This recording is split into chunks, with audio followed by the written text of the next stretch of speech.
एक अंधेरी रात की भांति है तुम्हारा जीवन, जहां सूर्य की किरण का होना तो असंभव,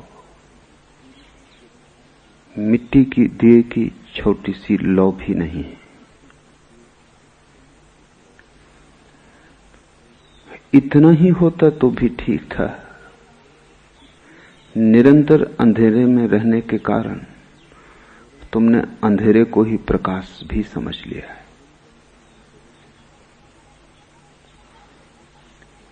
और जब कोई प्रकाश से दूर हो और अंधेरे को ही प्रकाश समझ ले तो सारी यात्रा अवरुद्ध हो जाती। इतना भी होश बना रहे कि मैं अंधकार में हूं तो आदमी खोजता है, तड़फता है प्रकाश के लिए, प्यास जगती है, टटोलता है, गिरता है, उठता है, मार्ग खोजता है,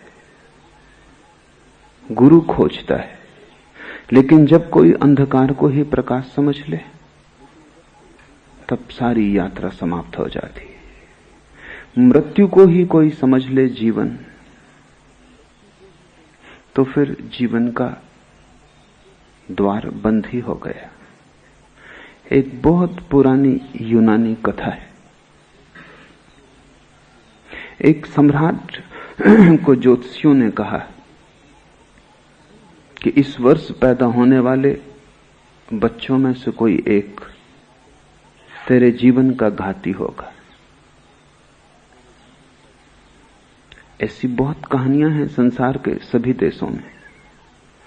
कृष्ण के साथ भी वैसी कहानी जुड़ी है और जीसस के साथ भी वैसी कहानी जुड़ी है, लेकिन यूनानी कहानी का कोई मुकाबला नहीं।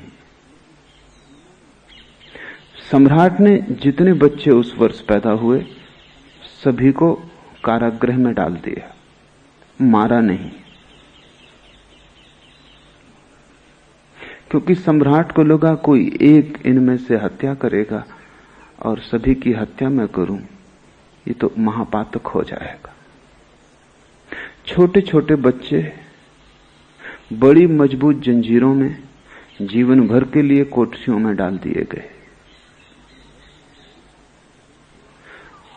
जंजीरों में बंधे बंधे ही वे बड़े हुए। उन्हें याद भी न रही कि कभी ऐसा भी कोई क्षण था जब जंजीरें उनके हाथ पर न रही हों। जंजीरों को उन्होंने जीवन के अंग की तरह ही पाया और जाना। उन्हें याद भी तो नहीं हो सकती थी कि कभी वे मुक्त थे और गुलामी ही जीवन थी, और इसलिए उन्हें कभी गुलामी अखरी नहीं, क्योंकि तुलना हो तो तकलीफ होती है। तुलना का कोई उपाय ही न था। गुलाम ही वे पैदा हुए थे, गुलाम ही वे बड़े हुए थे, गुलामी ही उनका सार सर्वस्व थी।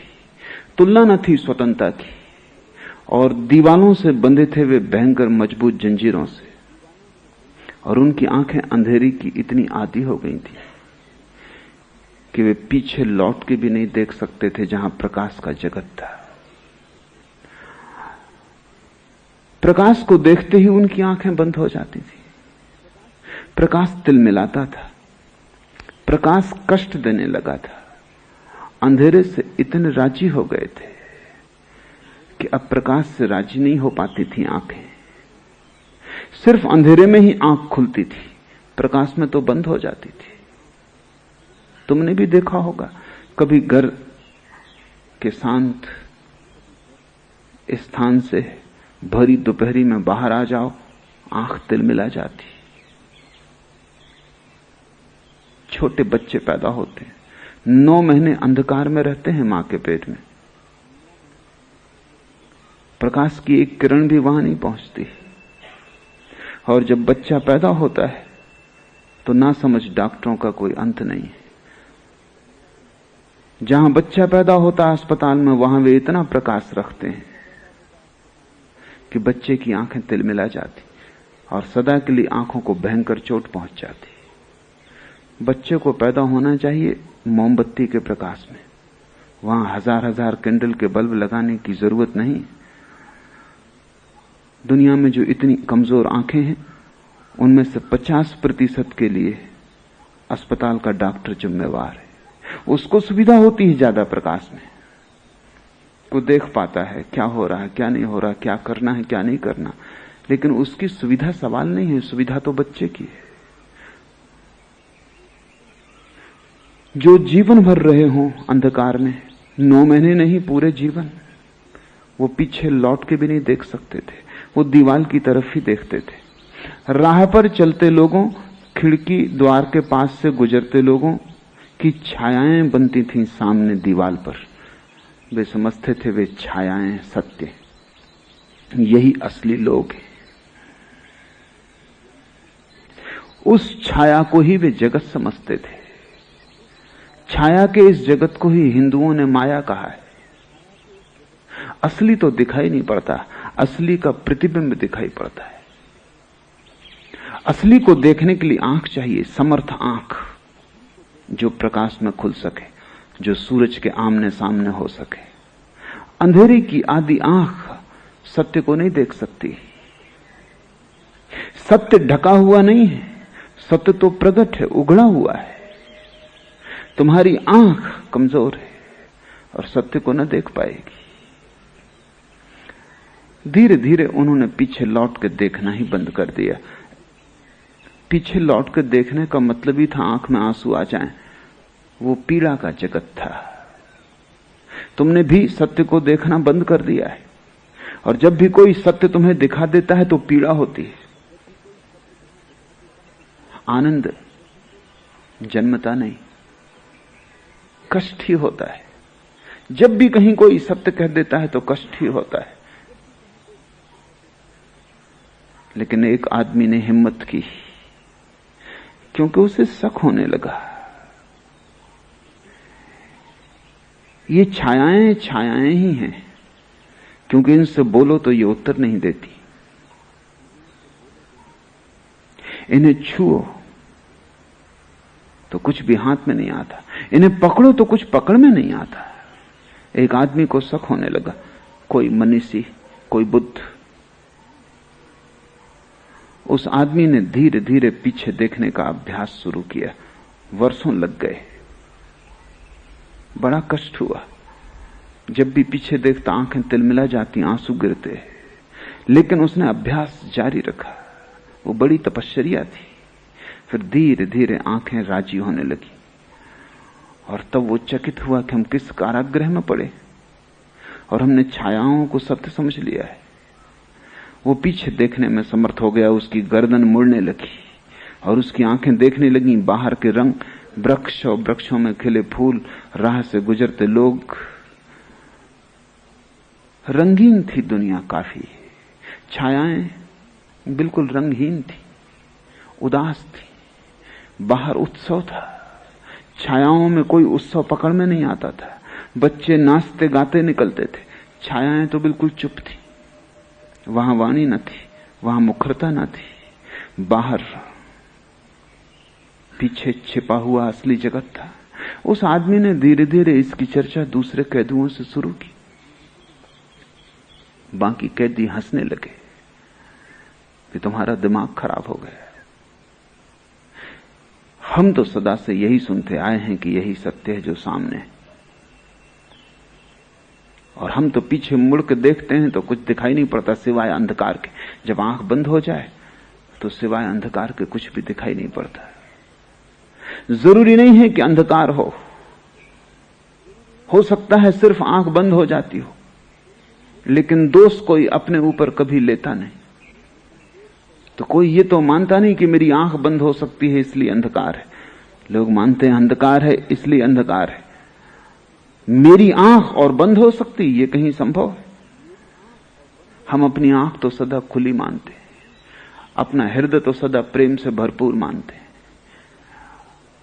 अपनी प्रज्ञा तो सदा प्रज्वलित मानते हैं, अपनी आत्मा तो सदा जागृत मानते हैं, और यही हमारी भ्रांतियों की जड़ है। फिर कैदियों की संख्या बहुत थी, वो अकेला था। लोकतंत्र कैदियों के पक्ष में था। बहुमत उनका था और उन्होंने कहा कि अगर ऐसा ही है तो सबकी सलाह ले ली जाए। एक भी मत मिला नहीं उस आदमी को, और लोग खूब हंसे और खूब मजाक की उन्होंने। धीरे धीरे वो उस आदमी को पागल मानने लगे। वही कबीर कह रहे हैं, सगरी दुनिया भई सयानी, एक मैं ही बौराना। उस आदमी को अगर कबीर का पद याद होता तो उसने भी कहा होता, सब लोग सयाने, सिर्फ मैं एक पागल हूं। और सिर्फ वो एक ही सयाना था।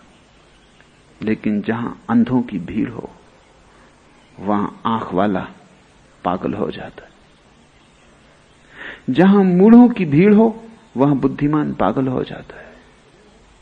जहां बीमारी ही स्वास्थ्य समझी जाती हो वहां स्वस्थ आदमी का लोग इलाज कर देंगे पकड़ के। स्वाभाविक है, क्योंकि लोग अपने को मानदंड समझते हैं। और फिर जब बहुमत उनके साथ हो, बहुमत नहीं सर्वमत उनके साथ हो, उस एक आदमी को छोड़ के सभी उनके साथ थे, तो संदेह भी कैसे पैदा हो। लोग हंसे, मजाक की, उसे पागल समझा, उसका तिरस्कार किया, उसकी उपेक्षा की।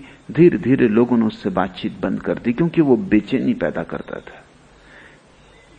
बेचैनी पैदा करता था क्योंकि कभी कभी संदेह उनके मन में भी उठाता था कि हो ना हो, कहीं ये आदमी सच ना हो। क्योंकि अगर ये आदमी सच है तो उनकी पूरी जिंदगी बेकार गई। बड़ा दांव है, ये आदमी गलत होना ही चाहिए, नहीं तो उनकी पूरी जिंदगी गलत होती। और कोई भी आदमी नहीं चाहता कि उसकी पूरी जिंदगी गलत सिद्ध हो, क्योंकि इसका अर्थ हुआ तुमने यूं ही गंवाया, तुमने अवसर खो दिया। तुम मूढ़ हो, अज्ञानी हो, मूर्छित हो। अहंकार ये मानने को तैयार नहीं होता। अहंकार कहता है मुझसे ज्ञानी और कौन, मुझसे समझदार और कौन। ऐसे अहंकार रक्षा करता अज्ञान की। अहंकार रक्षक है अज्ञान के ऊपर। उसके रहते अज्ञान का किला पराजित न होगा, तोड़ा न जा सकेगा। धीरे धीरे उन्होंने उसकी उपेक्षा कर दी, क्योंकि उससे बात करना भी बेचैनी थी, क्योंकि वो हमेशा रंगों की बात करता। रंग उनमें से किसी ने भी देखे न थे। वो हमेशा पीछे चलने वाले संगीत की बात करता, संगीत उनमें से किसी ने सुना न था। उनकी सब इंद्रियां पंगु हो गई थी। और धीरे धीरे वो आदमी कहने लगा कि ये जंजीरें हैं जिनको तुम आभूषण समझे हुए हो। आखिर कैदी को भी सांत्वना तो चाहिए, तो वो जंजीरों को आभूषण समझ लेता है। आखिर कैदी को भी जीना तो है, तो कारागृह को घर समझ लेता है। न केवल समझ लेता है बल्कि भीतर से सजा भी लेता है, ताकि पूरा भरोसा आ जाए अपना घर है। जंजीरों पर कैदियों ने फूल पत्तियां बना ली थी। जंजीरों को घिस घिस के वो साफ किया करते थे, क्योंकि जिसकी जंजीर जितनी चमकदार होती वो उतना संपत्तिशाली समझा जाता था। जिसकी जंजीर जितनी मजबूत होती वो उतना धनी समझा जाता था। जिसकी जंजीर जितनी बजनी होती उसकी उतनी ही संपदा थी, स्वभाव था। अगर जंजीर कमजोर होने लगे तो वो उसे सुधार लेते थे, क्योंकि जंजीर ही उनका जीवन थी। और जंजीर को उन्होंने जंजीर कभी माना न था, वो आभूषण था। वही तो एकमात्र सजावट थी उनके शरीर पर, और तो कोई सजावट न थी।